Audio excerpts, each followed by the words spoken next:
Hello, today I want to tell you about HiBy R3 Pro Saber version.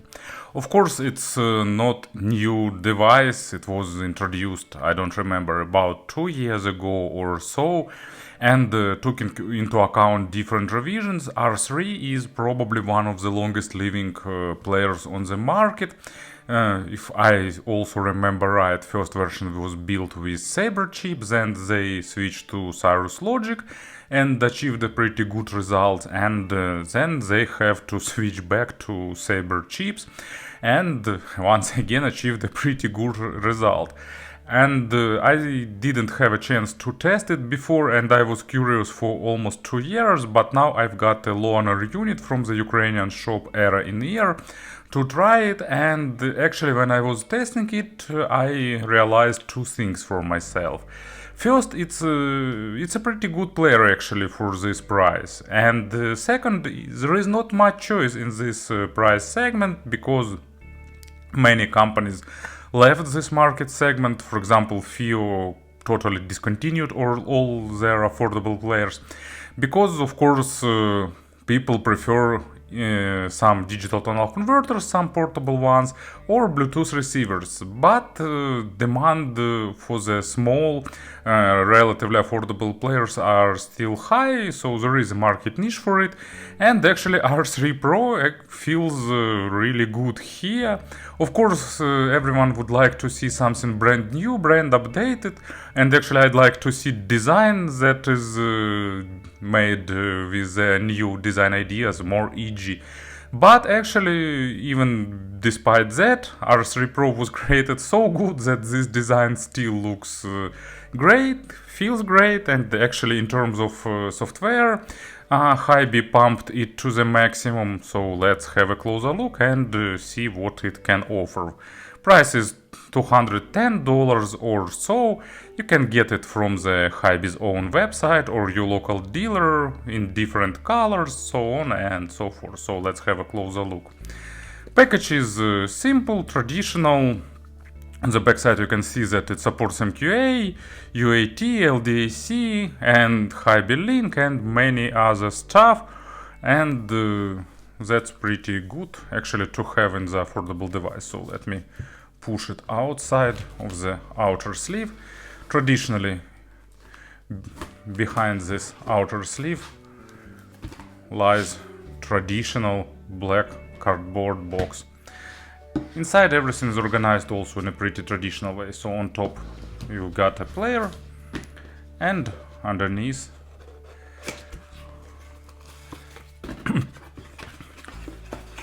set of accessories. So you'll get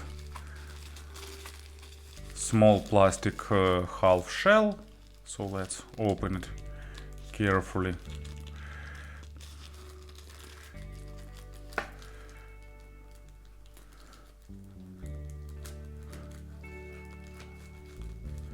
I don't like this gluing packages because it's hard to open them without damaging too much. So I more or less succeeded, not perfectly, but anyway. So nice transparent plastic half shell, and as usual it works as a bumper protecting edges of the screen a little bit. But actually if it stick a bit more it would be better. Anyway, let's see what we've got here.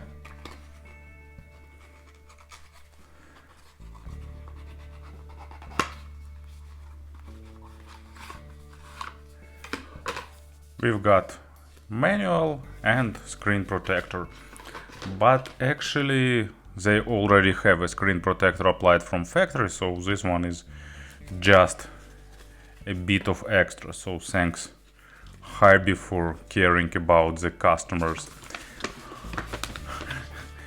Kind of useful manual. From one side you're getting it fully black, from the other side it's just a basic introduction how to turn it on, off, and what to do. And here USB cable, so they deliver what they promise, and if it's written USB cable, there definitely will be one inside. Nice USB cable with fabric shield. As you can see, accessory set is kind of pretty good. You even getting this plastic half case, and if you need some more fancy leather case, you can get it from the official website. Design is actually pretty cool. It's a first generation of HiBy design with rounded edges everywhere, but it looks pretty stylish. It's a really compact device. You can see it's small, easy pocketable, but it feels really nice in hand. They found really good proportions for the player. It feels really solid, and you can easily reach all the controls, and it has really tactile controls, so you can change the tracks, volume and stuff even without getting it out of your pocket. In terms of size, shape and other stuff, it's the same as previous version. The only difference is the Saber caption on the side. Feels really nice and built well. There are a few different color options, but of course almost everyone will prefer a black one. So on the left side we've got volume controls, up, down. You can easily select the proper amount of volume you need. Also balanced output, 2.5mm and 3.5mm single-ended output. If I remember figures right, here you got 80 mW per channel for 32 ohms load, and here you've got 280 mW per channel for 32 ohms load. I won't remove this back protective film because it's a loaner unit. I need to return it, and I want to do as less changes as possible. And on the bottom here is micro SD slot. It doesn't have own memory, so you need to use a micro SD card. And also USB Type-C. You can use it for charging, to use it as digital to analog converter, to use it as digital transport, to access to access memory, and so on. So all modern usage of modern USB Type-C is here. Full charge took a bit less than 2.5 hours, and it will give you about 16 hours from the single-ended output and up to 13 hours for the balanced output. HiBy stated 16 and 19 hours, but I never reached it. But still, even 16 hours is really impressive figure, so I really like that it works almost, well, not infinitely, but really long. And all buttons have nice well-defined clicks, so it's easy to control. On this side there is on-off button, also used to lock the screen, and 3 buttons for playback control, and central one has a small dot to be easily distinguishable. And a small LED indicator. As usual, it shows battery charging, current playback resolution, and so on. On the front panel you've got a pretty nice screen, so let's turn the brightness to maximum. It has pretty decent viewing angles, and as you can see, it's pretty bright. Even under my studio lights it remains really readable and pretty well. It's a sensor screen, of course, and it registers touches also pretty well. So interface is not super fast and super fluid, but still it's controlled pretty nicely. But more about that in the next part, where we'll talk about the firmware. As you can see, screen is almost each to each with pretty small bezels around. Just the one below is slightly wider, but still screen occupies almost the whole front panel. That also adds nice feel for the design of this player.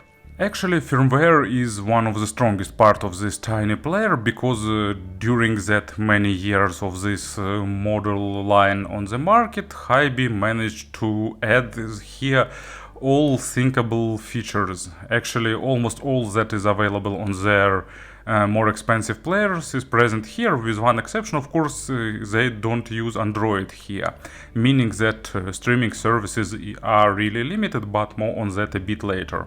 But besides that, they added here almost anything. Support of modern Bluetooth codecs, both in transmission and receiving mode. They added their own MSEB equalizer. They added wireless music transfer, streaming, basic streaming capabilities, HiBy link, convenient media library, and so on and so forth. And for that, during that many years, of course, they managed to squeeze almost any bugs, so user experience is pretty nice here. When you turn it on, you getting to the media library.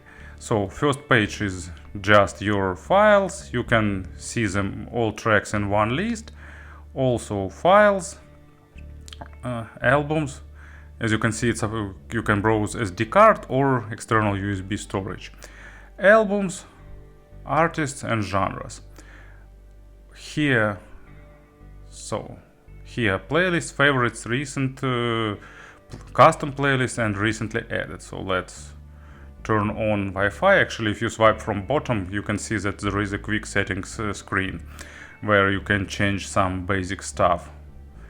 So streaming, actually streaming is title, if I remember right, and unfortunately there is no offline title, just online, but it's actually working, not bad.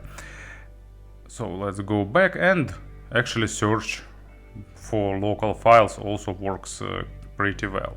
So let's select some track, so I can show you now playing screen. Almost whole screen is occupied by the album cover traditionally, so you can see lyrics if it's present, add to favorites, navigation, additional menu where you can do some extra operations, but all is pretty traditional here. So let's go back, and here is a menu. You can update database, import music via Wi-Fi.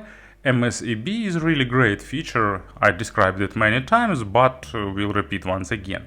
You can tweak sound here, but not by like equalizer by changing different frequency bands, but changing more meaningful things like cooler or warmer sound, bass extension, female overtones, sibilance, and so on. So you can get the understanding what you're changing more clearly and find the proper result.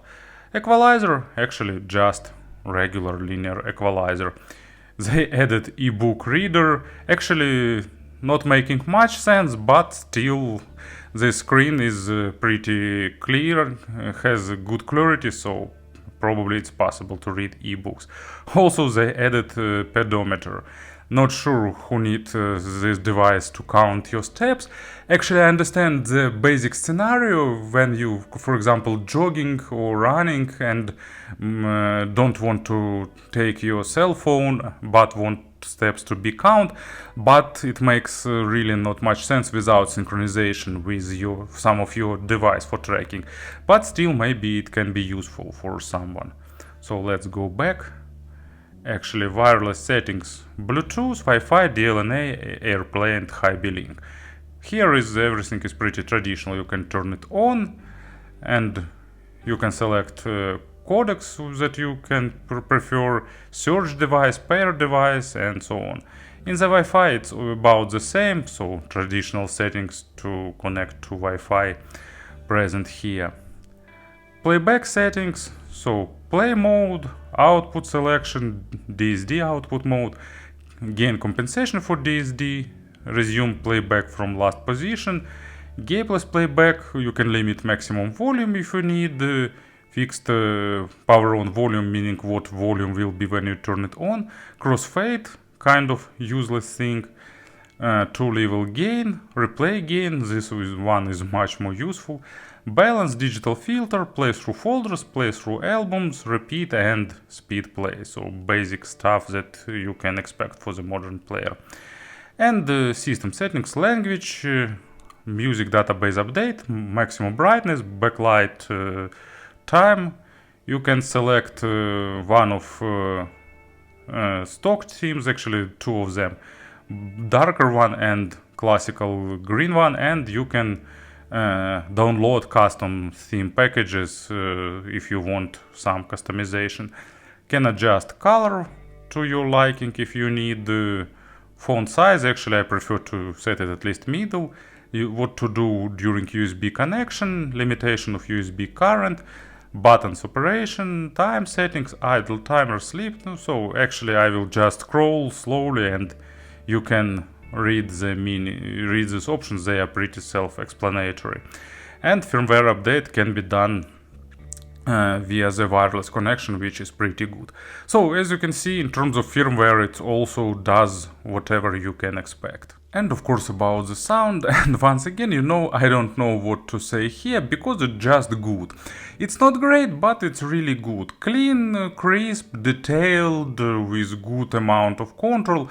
Basically, we need to say thank you to ESS, who created their system on chip, all-in-one that is both digital to analog converter and amplifier, and also it's a pretty power efficient solution. And of course we need to say thanks to HiBy, who add good components around this system on chip, added nice firmware, and in the end we are getting good detailed player that doesn't have any coloration. Previous version of R3 both were on slightly warmer side, and actually old, maybe not that old, but first generations of HiBy players offered sound that was leaning towards massive and weightier side of things.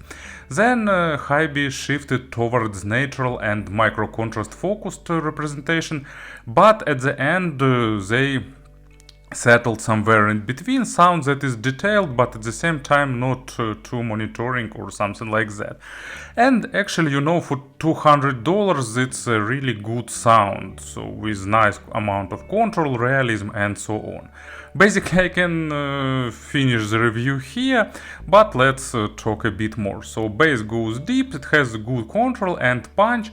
Of course, it's not for those who need some bass heavy player, but actually you can achieve it with MS-EB, for example.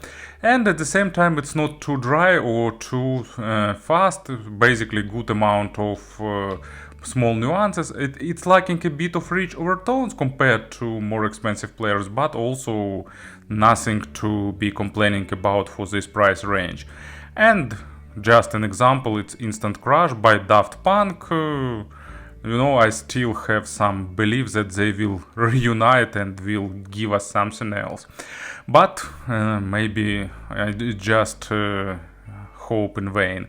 Anyway, good bass line, delivers with nice punch. Actually, I'm using IMR as an example, so they can deliver a really good punch also, and this player does its job really well. And at the same time, clean, crisp mids.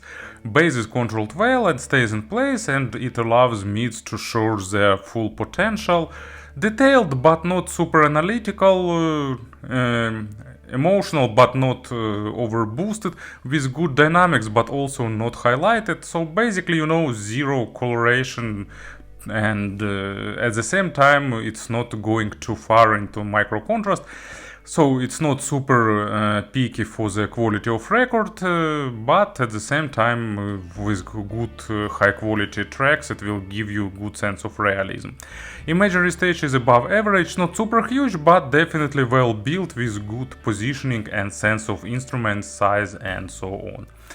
And as an example, it's Andrew Lloyd Webber, Heaven on Their Mind from Jesus Christ Superstar. Probably my most favorite track here, really emotional vocal with almost hysteria at the end, and sounds really impressive. And this player of course not shows the full potential of the track, but plays it really nicely.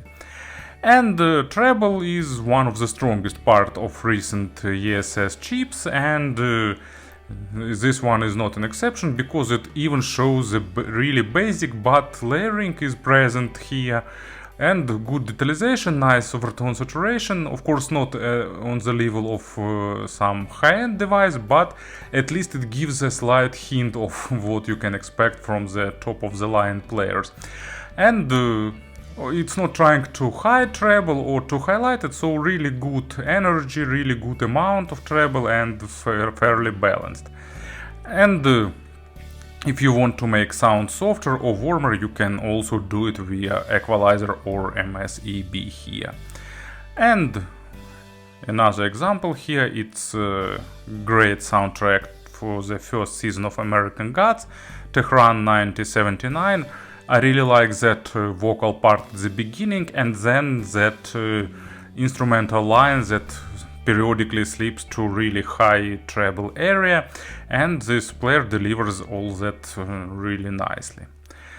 Speaking about the pairings, actually kind of universal device. It can drive almost any in-ear monitors with low background noise without too much issues and without any problems. And it can drive sensitive full-size headphones also, even mid-sensitive. No, of course not power-hungry ones, but mid-sensitive models from the balanced output it will control pretty well. Speaking about the compressions, actually it's more detailed and with better treble comparing to the previous version of R3 Pro. And actually difference is not huge, but also at the same time it's also pretty noticeable. Compared to HiBy's AP80 Pro, I didn't test X version, new that they released. I just tried the previous Pro version. HiBy's is slightly more focused on the micro contrast and sounds a bit brighter. This one slightly closer to neutrality.